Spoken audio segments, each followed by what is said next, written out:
কোনো ফ্যাসিস্ট তার দোসর যাতে আজকের এই মহান সংসদে বক্তব্য দিয়ে সংসদকে কলুষিত করতে না পারে। জুলাই গণ অভ্যুত্থান এবং জুলাই যোদ্ধাদের উপর আনীত শোক প্রস্তাবের উপর আলোচনা করার সুযোগ দেবার জন্য আজকের দিনটি আমাদের জাতীয় জীবনে অনেক ঐতিহাসিক একটি দিন।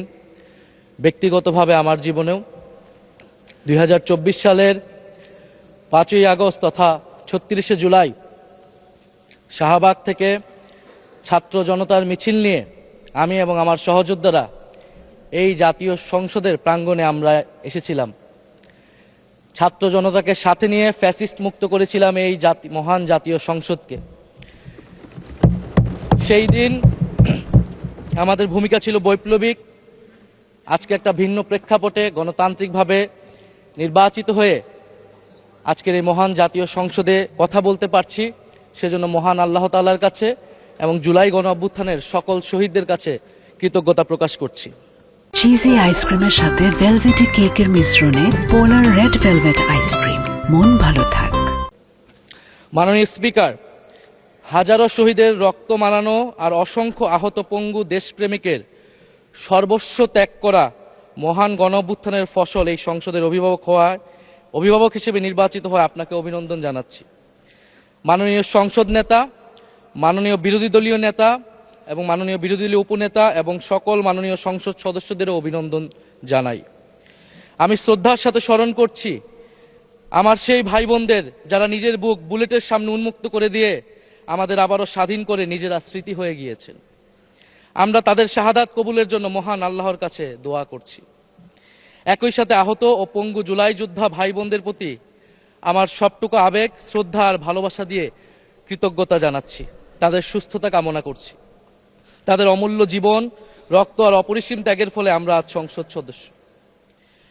24-এর গণ অভ্যুত্থানের বৈষম্য বিরোধী ছাত্র আন্দোলনের নেতৃত্বে অংশ নিয়েছিল ছাত্র, শ্রমিক, কৃষক, শিক্ষক, অভিভাবক, সাংস্কৃতিক কর্মী, আলেম সমাজ, তরুণ সেনা অফিসার ও সৈনিকগণ ও প্রবাসী বাংলাদেশি ভাই ও বোনেরা। অভ্যুত্থানে গুরুত্বপূর্ণ ভূমিকা রেখেছে আমাদের নারী সমাজ, সামনে থেকে নেতৃত্ব দিয়েছে ও নির্যাতিত হয়েছে।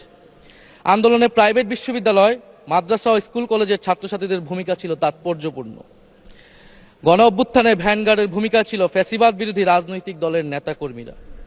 স্মরণ করছি ছাত্রদল, ছাত্র শিবির, ছাত্র শক্তি, ছাত্র অধিকার পরিষদ এবং বিভিন্ন ইসলামপন্থী ও বামপন্থী ছাত্রকর্মীদের যারা সাহসিকতার সাথে লড়াই করেছিল বৈষম্য বিরোধী ছাত্র আন্দোলনে।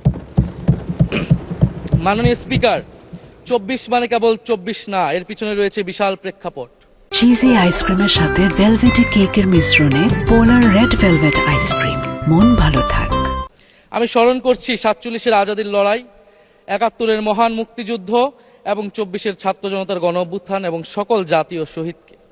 এ সকল ঐতিহাসিক জাতীয় সংগ্রামের ধারাবাহিকতায় আজকের বাংলাদেশ গৌরব নিয়ে দাঁড়িয়ে আছে। স্মরণ করছি পিলখানা হত্যাকাণ্ডের শহীদ, শাপলা হত্যাকাণ্ডের শহীদ, মোদী বিরোধী হত্যাকাণ্ডের শহীদ, ফ্যাসিস্ট আমলে গুম হওয়া ব্যক্তিদের স্মরণ করছি। 18 সালের কোটা সংস্কার আন্দোলন ও নিরাপদ সড়ক আন্দোলনে ছাত্র কিশোরদের অকুতোভয় সাহসকে স্মরণ করছি।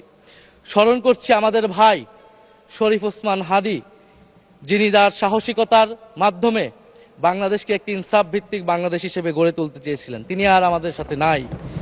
আমরা ওসমান হাদী ভাইকে স্মরণ করছি। শহীদ আবরার ফাহাদ ও শহীদ ফেলানী খাতুনকে স্মরণ করছি, যারা ভারতীয় আধিপত্যবাদের বিরুদ্ধে লড়াই করে বাংলাদেশকে আজকের এই জায়গায় নিয়ে এসেছে।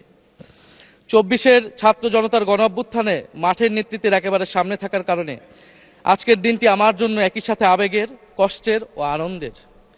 আমাদের সংগ্রামের সাথী শহীদ আবু সাইদ, শহীদ মুগ্ধ, শহীদ ওয়াসিম, 4 বছরের শিশু আহাদ, 6 বছরের শিশু রিয়া গোপ সহ প্রায় 150 শিশু শহীদ। মাননীয় স্পিকার, পুলিশের এপিসি থেকে ফেলে দেওয়া শহীদ ইয়ামিন, সাভারের আশুলিয়ায় ভ্যানের উপরে জীবন্ত অবস্থায় আগুনে পুড়িয়ে মারা কিশোর শহীদ সজল সহ অগণিত মানুষের স্মৃতি আমাকে প্রচন্ডভাবে নাড়া দিচ্ছে। মাননীয় স্পিকার,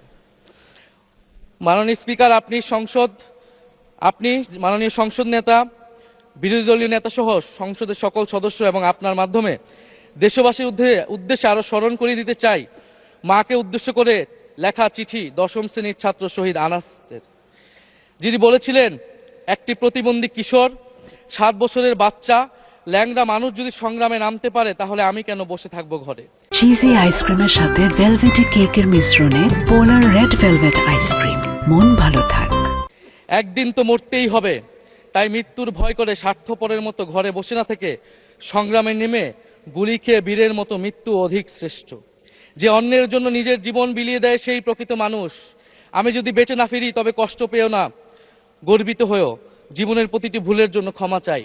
আনাস তার মাকে এই চিঠি লিখে রাস্তায় নেমে গিয়েছিলেন, শহীদ হয়েছিলেন মাননীয় স্পিকার, যাদের আত্মত্যাগের কারণে আজকে আমরা এখানে বসে কথা বলতে পারছি। মাননীয় স্পিকার, জুলাই গণঅভ্যুত্থানের সাথে জড়িয়ে আছে দেশনেত্রী বেগম খালেদা জিয়ার সংগ্রাম ও তার আত্মত্যাগ। ওনার সংগ্রাম অনুপ্রাণিত করেছিল বাংলাদেশের তরুণ সমাজকে আত্মত্যাগ করতে, আত্মহুতি দিতে গণ অভ্যুত্থানে। আমরা আজকে তাকে শ্রদ্ধার সাথে স্মরণ করছি। মাননীয় স্পিকার, আমি বিশ্বাস করতে চাই আমরা যারা সংসদে বসতে পেরেছি কেউই এই শহীদের রক্তের সাথে বেইমানি করব না। কারণ জুলাই গণ অভ্যুত্থান মানে শুধু জুলাই গণ অভ্যুত্থান নয়, এটি নতুন বাংলাদেশের আকাঙ্ক্ষা। গণভোটের রায় অনুযায়ী আমরা যেমন সংসদ সদস্য, একইভাবে সংবিধান সংস্কার কমিশনের সদস্য। আমাদের সরকারি দলের বন্ধুরা অবিলম্বে সংবিধান সংস্কার কমিশনের সদস্য হিসেবে শপথ নেবেন বলেই আমরা বিশ্বাস করি। আমরা একই সাথে গণতান্ত্রিক সংস্কারগুলো সাধন করতে চাই। 70% মানুষ গণভোটে তাদের রায় জানিয়ে দিয়েছে মাননীয় স্পিকার। গণতন্ত্রে জনতার রায় সার্বভৌম, তার উপর কোনো আইন বা বিধান চলতে পারে না। মাননীয় স্পিকার, আমরা বিচার চাই, জুলাই গণহত্যার বিচার চাই, শরীফ ওসমান হাদি হত্যার বিচার চাই, গুম খুনের বিচার চাই, বিগত সময়ে হওয়া লুটপাট এবং দুর্নীতির বিচার চাই। জুলাই মানেই নতুন বন্দোবস্ত, গণতান্ত্রিক অন্তর্ভুক্তিমূলক বৈষম্যহীন দেশ। জুলাই মানে আধিপত্যবাদ মুক্ত, ফ্যাসিস্ট মুক্ত দেশ। জুলাই মানে মানবিক মর্যাদা ও দায় ও দরদের বাংলাদেশ। মাননীয় স্পিকার, আমি শেষ করব একটি কথা বলেই। আজকে সবাই এক বাক্যে স্বীকার করে নিয়েছেন যে জুলাই গণ অভ্যুত্থানের শহীদদের কারণে আমরা এই মহান সংসদে বসতে পেরেছি এবং এই মহান সংসদে আমরা সকলেই ফ্যাসিবাদ মুক্ত, ফ্যাসিবাদ বিরোধী লড়াইয়ের সৈনিকেরা এখানে আসিছি। আপনার প্রতি নিবেদন থাকবে কোনো ফ্যাসিস্ট তার দোসর যাতে আজকের এই মহান সংসদে বক্তব্য দিয়ে সংসদকে কলুষিত করতে না পারে। আমরা ফ্যাসিস্ট মুক্ত, আমরা ফ্যাসিবাদের দোসর মুক্ত জাতীয় সংসদ চাই। মাননীয় স্পিকার, আপনাকে ধন্যবাদ। ইনকিলাব জিন্দাবাদ। ধন্যবাদ মাননীয় বিরোধী দলীয় চিফ